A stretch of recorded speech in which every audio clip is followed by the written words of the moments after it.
So this is a rather obscure topic to kind of touch on, especially given the content of my channel. But hey, you know what? I've enjoyed, especially yesterday's video, you know, when I talked about the collector that was trying to coin roll hunt and it just didn't work out very well, and you know, sorting that out. But you know, I've been in the business for 25 years. I would like to say that I've experienced everything the best I could, you know, 25 years from when you were in your 20s up until now, you know, when I'm, you know, 40s. And coin collecting, you know, especially if you're the pursuant of collections, small or large, you know, varying, new, old, colonial, silver, bullion, you know, gold for that matter. You know, it's all very attractive and appealing, especially if you're a collector, or you know, a high-end collector, or possibly someone who's in the business of, you know, buying and selling. And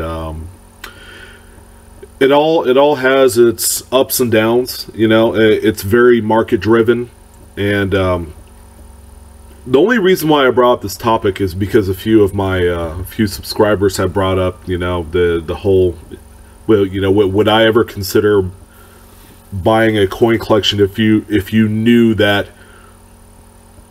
it had a little heat on it, if you know what I meant. And you know, it's very interesting, because at this point it really turns into a morality discussion. And usually when you're doing something as harmless as collecting coins and filling an album, the topic of morals doesn't really come up too often. You know, it's, yeah, you know, we go to the bank, we ask for rolls, and you know, do you at all feel bad that if you find a full roll of silver quarters or half dollars? Probably not, because you know, they're selling it for face value. You paid for them, and you know, you just made out. The same way that if you found a 1969 S double die Lincoln cent that's worth $25,000, I wouldn't feel bad either, because that's like untold treasures that's out there for the taking. If you pay for it in face value and you got something back that's a lot greater, you know, you really can't balk or question the morality of the whole thing. Now, I did have a little bit of a run-in on something similar to this. It's been a while. Okay, we're at 2018. We're in a different world with different ideals. Technology is so much more advanced. The last time I dealt with a situation where I came across a collection where I thought maybe there was something weird about it, it was actually 2005, I believe. It was before I met my wife, obviously, and I was still living in Florida. In fact, I was living in the Tampa, St. Petersburg area. For those of you that know the area, it's like, oh, you know, I want a little taste of Miami, but yet, you know, it's not. And I was in the car business. The car business was great then. You know, I was like your typical, you know, lot jockey. I was hanging around a bunch of other dudes that were smoking cigarettes, and you know, they would be calling their ups, and you know, it was all in good fun. We were selling cars left and right, but that's, you know, that's not the point of this. It's during that time, you know, when we had some dead time between, you know, making calls and selling cars and taking ups, you know, because, you know, hot Florida sun, there's a period of time during the day where you don't get a lot of action. You know, it's like heat of the day, 2 o'clock in the afternoon, 90-degree weather, 100% humidity. And one of our favorite things that we used to do is we used to go onto the work computers and dumpster dive on Craigslist. Yeah, and you guys know Craigslist in 2005 isn't what it is today.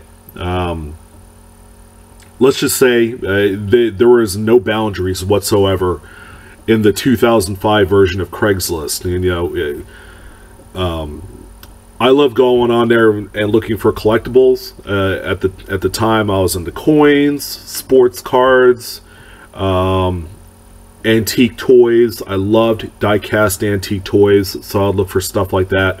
And you would find them in the area. Back then, it was pretty commonplace to even still find a lot of those things. That was before the advent of, you know, like Pawn Stars and, you know, Antiques Roadshow and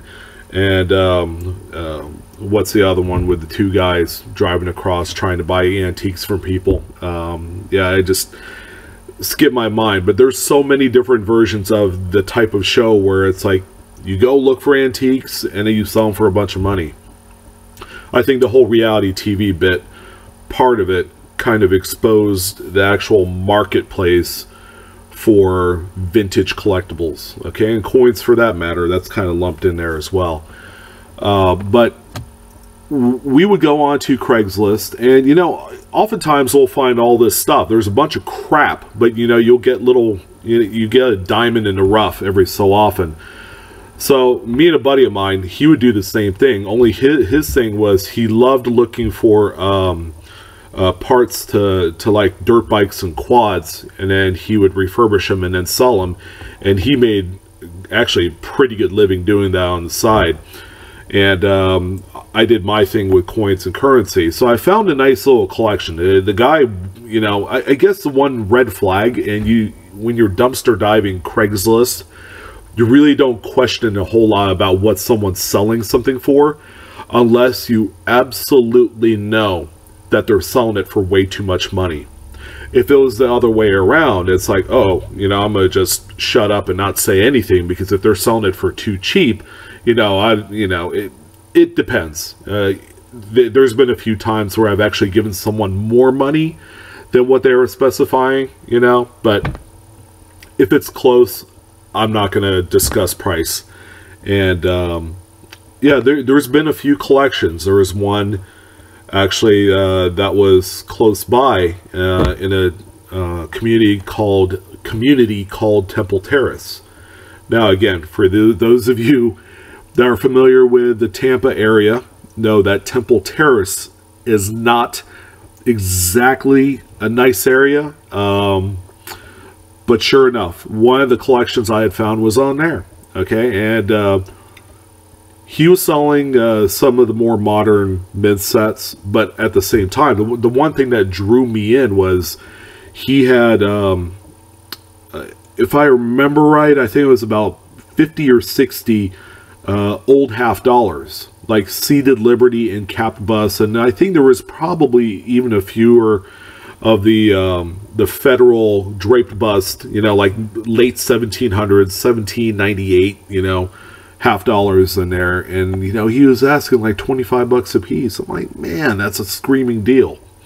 Now, keep in mind, the price of coins wasn't, you know, the overall market was still soft, okay? And it was soft for a number of years until the recession around 2007, 2008. And that's when everything skyrocketed. But even still, $25 a piece, you know, I just had to look at it. And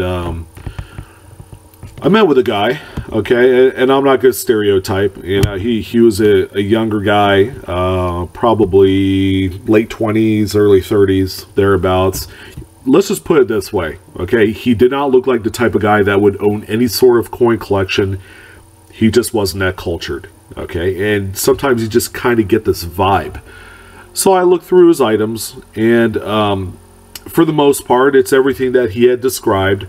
And the half dollars he had taken out of an old coin album. I don't know if it's like a World of Coins coin album or something like that. One of those old ones from like the 1940s and 50s. He took him out for the picture that it was a bad picture, by the way, that he used for the Craigslist ad. And I took a look at the album, and it's like, I'm glad he brought the album, because that's when the rubber, you know, met the road, and I truly understand what I was dealing with here. The album had a person's name scribed on the inside, property of blah, blah, blah. Okay, and then, you know, toward the back of the book, because he had to thumb through like 4 album pages of coins, okay, toward the back, it actually had a date. All right, and the date was 1972.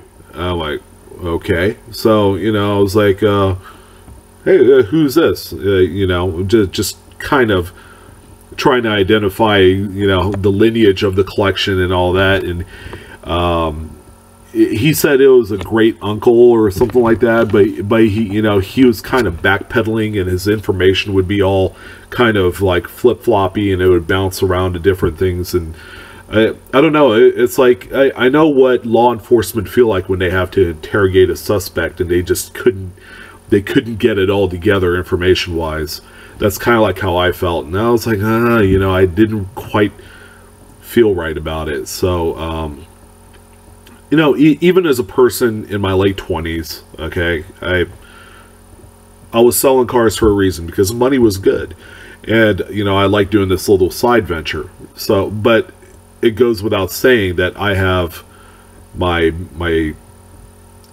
kind of like my breaking point towards stuff like this. And I told him, hey, you know what, I don't have enough money to buy your collection. I'm sorry, you know. And I had enough money, but it was my way of saying, you know what, I'm not going to touch this with a 10-foot pole, because I have like this strange vibe going on that this is truly a stolen collection, and I did not want anything to do with it.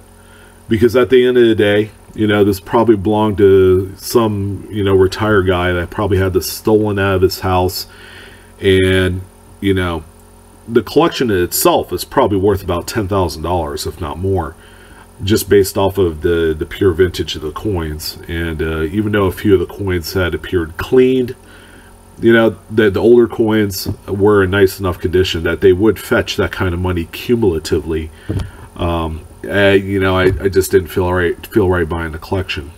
So the big question comes out for a lot of you: how would you approach a situation like this? Maybe it's not the same way, because if you think about it today, okay, my story happened 13 years ago.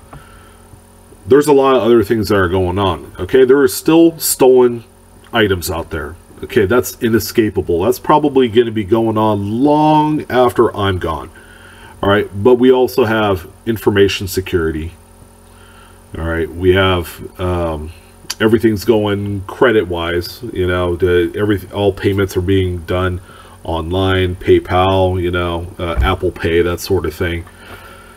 So there's a lot of other opportunities for some sort of fraud, and you know, is it that deep of a thing to think about if, you know, if you knew you came across a collection this day and age?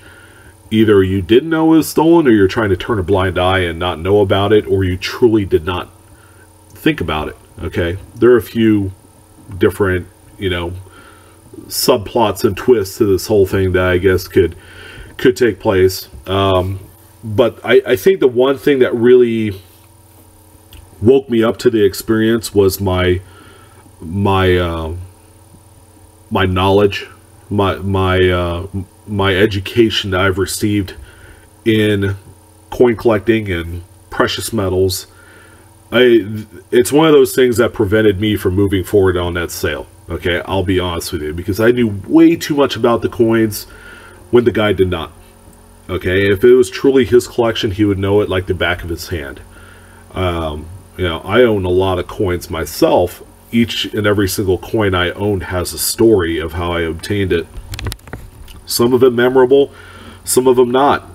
But, you know, if you're going to get into an expensive hobby like this, and given his collection and what he has, he should know how he obtained the coins.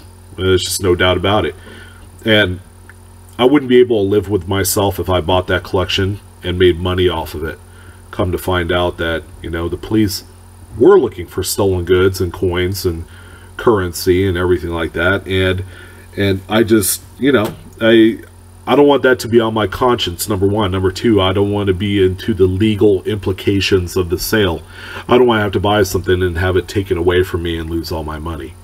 All right, so there's a lot of things that could go wrong with obtaining a a collection that is otherwise hot, if you know what I mean. You know, I hate to use all the code words, but you know, again, it's such a fun hobby, and the whole research and education part of it, and knowing a lot more than the average Joe, is not exactly a curse. It's very much a blessing, because I do not want any of that on my conscience.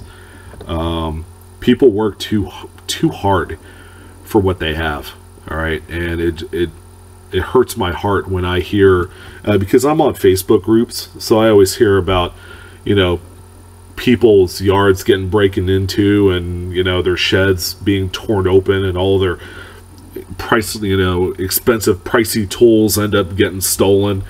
It really hits home, because you know, these are my neighbors, and you know, we're all human, of course, but I don't know, that was just a little, I don't know if it's a rant, but kind of my experience on the whole morality of scoping out a collection of what I perceive to be stolen coins. And I'd love to hear what you guys think. You know, we're gonna be doing more of these little weird stories. I've experienced so much, man, and you know, I feel like that I would be doing a disservice if I didn't bring it up, because you know, you guys can learn off of my trials and tribulations, and the good stuff too, when it comes to the hobby, because at the end, you know, you could get into it and it could be as expensive as you want it to, and it could be as cheap as you want it to be, but either way, this is a great hobby, one that will pay off in the long run if you decide you want to stay in it for a long while. And you know what, your family members will benefit too, because if something happened to you and you have to pass this off to a loved one, all right, they're going to appreciate that you've taken the time to build up your wealth via collecting coins and currency and precious metals. So I want to thank everyone again for joining this evening. Again, it's a long video. Some of you are probably like, ugh, are you kidding me with this crap? I don't want to listen to this. But I love talking about it. You know, it's I'm starting to open up more after like 600 almost videos. I'm starting to talk a little bit more about it, past experiences, and you know, life stories in the hobby, and a lot of interesting stuff, a lot of dull, mundane stuff. I'll try and keep the dull and mundane stuff swept under the rug for you. At least I could do that. But sure enough, stay tuned for more stuff. We got a lot of great more coin talk and everything. And I'm also tinkering with the idea of getting some guest speakers along for interviews. Someone had mentioned, why don't I show my face? It's real simple. It's more for the security and the safety of me. And, you know, it's not the YouTube channel. It is what it is. It's for everybody's entertainment. But, you know, for me and my family, me not identifying myself because I talk about money and I show you guys part of my collection, means the world to me. You know, I wouldn't have it any other way, you know, as far as safety goes. But you guys have a wonderful evening. I'll talk to you soon. Take care.